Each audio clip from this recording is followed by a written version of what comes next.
Hello friends, welcome. आपका हमारे YouTube channel में स्वागत है। तो चलिए आज का वीडियो स्टार्ट करते हैं। ठीक है, तो उससे पहले बोलना चाहूँगा, आप हमारे चैनल पे हैं तो एक लाइक सब्सक्राइब जरूर करिए। ठीक है, तो कल मैंने आपको ये क्वेश्चन दिया था कि एक 4 स्ट्रोक डीजल इंजन में ईंधन का डैश डैश स्ट्रोक के अंत पर दहन चैम्बर में प्रविष्ट किया जाता है। तो उसका उत्तर संपीड़न था। ठीक है, तो चलिए आगे देखते हैं। इसके बताइए कि आईसी इंजन में ऑपरेशन के समय पोपेट वाल्व का गर्म भाग कौन सा है। तो इसका सही आंसर हो जाएगा हेड वाल्व। ठीक है, हेड वाल्व इसका गर्म भाग है। ठीक है, वाल्व हेड। चलिए आगे देखते हैं। बताइए कि इनलेट और एग्जॉस्ट वाल्व दोनों एग्जॉस्ट के अंत पर खुलते हैं या खुले रहने और इंडक्शन स्ट्रोक के आरंभ के बीच की क्रैंक कोण की अवधि क्या कहलाती है। Valve lead, valve lag, valve overlap या वाल्व थ्रो। तो इसका सही आंसर हो जाएगा वाल्व ओवरलैप कहलाती हैं। ठीक है, चलिए आगे देखते हैं। बताइए कि आमतौर पर 4 स्ट्रोक डीजल इंजन में इनलेट वाल्व खुलता है।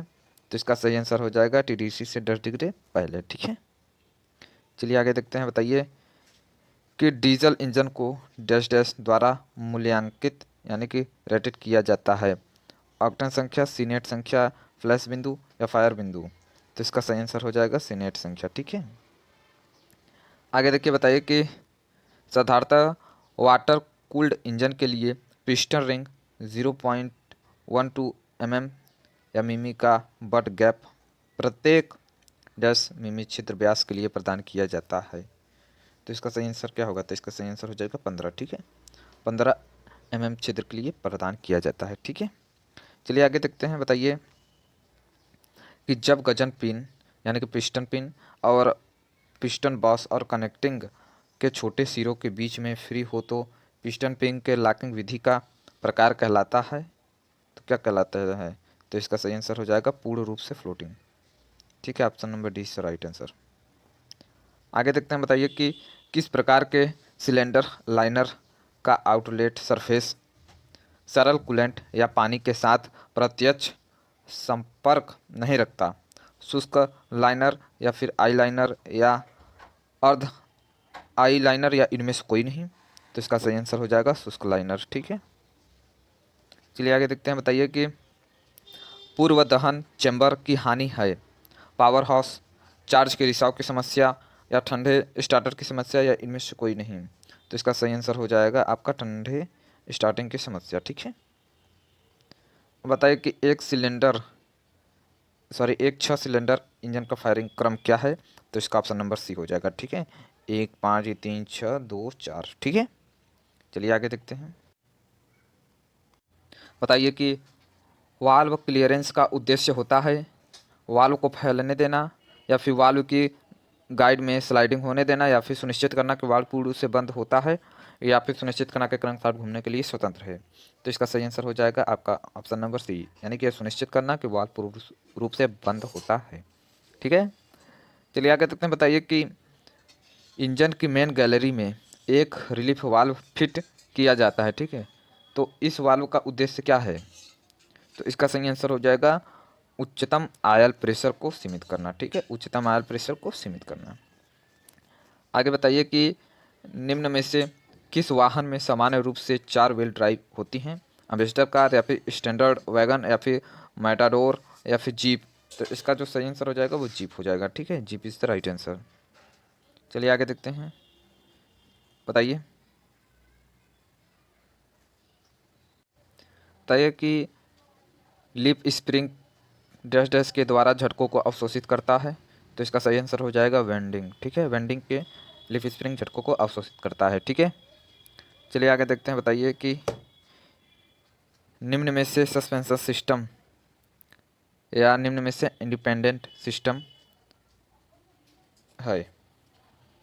तो इसका मतलब उपरोक्त सभी हैं। ठीक है, इनमें से उपरोक्त सभी इंडिपेंडेंट सस्पेंशन सिस्टम है। ठीक है, विस बोन आर्म सिस्टम, ठीक है, ये भी है आपका ट्रेन ट्रेलिंग लिंक सिस्टम, ये भी है स्लाइडिंग पिलर सिस्टम, ये भी है उपरोक्त सभी, यानी कि ये चारों हैं। ठीक है, चलिए आगे देखते हैं।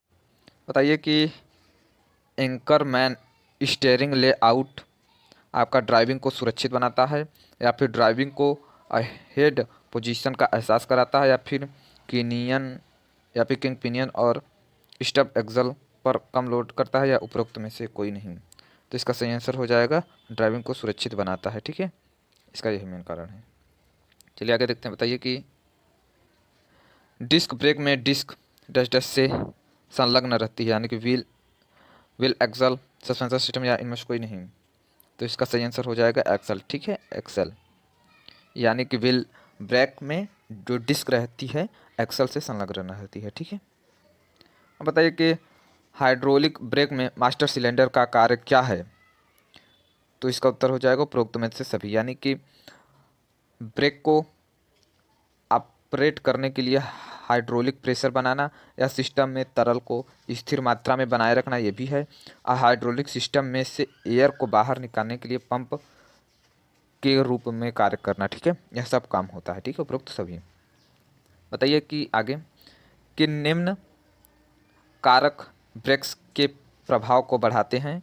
ब्रेक लाइनिंग का क्षेत्रफल, या फिर कार व्हील का क्षेत्रफल, या ब्रेक्स ऊपर लगाए जाने वाले दाब की मात्रा, या फिर उपरोक्त सभी। तो इसका सही आंसर हो जाएगा उपरोक्त सभी, यानी कि ब्रेक लाइनिंग का क्षेत्रफल भी प्रभाव डालता है, कार व्हील की त्रिज्या, ठीक है, ब्रेक्स ऊपर लगाए जाने वाली दाब की मात्रा, ये भी प्रभाव डालते हैं। ठीक है, चलिए आगे देखते हैं। बताइए कि ब्रेक सिस्टम को एयर निकालने की प्रक्रिया को निम्न में से किस नाम से जानते हैं। ब्रेक सिस्टम में एयर निकालने की प्रक्रिया को किस नाम से जानते हैं। तो आप कह सकते हैं ब्लीडिंग, या फिर सेल्फ एनचार्जिंग, या फिर सर्वो एक्शन, या फिर एनर्जाइजेशन। ठीक है, तो इसका सही आंसर हो जाएगा ब्लीडिंग। ठीक है, option number A is the right answer. अब बताइए कि जब चलते हुए वाहन में ब्रेक लगाए जाते हैं। दोबारा देखिए कि जब चलते हुए वाहन में ब्रेक लगाए जाते हैं तब गतिज ऊर्जा में परिवर्तित हो जाता है, यानी क्या, यांत्रिक ऊर्जा, ताप ऊर्जा, विद्युत ऊर्जा, स्थितिज ऊर्जा। ये आपको कमेंट बॉक्स में बताना है, अगर आता हो, अगर नहीं आता होगा तो कोई बात नहीं, कल मैं आपको जब वीडियो आएगा नया तो उसके बारे में, इसके बारे में बता दूंगा। ठीक है, तो चलिए बच्चों, आज के लिए इतना ही। तब तक के लिए नमस्कार बच्चों, जय हिंद।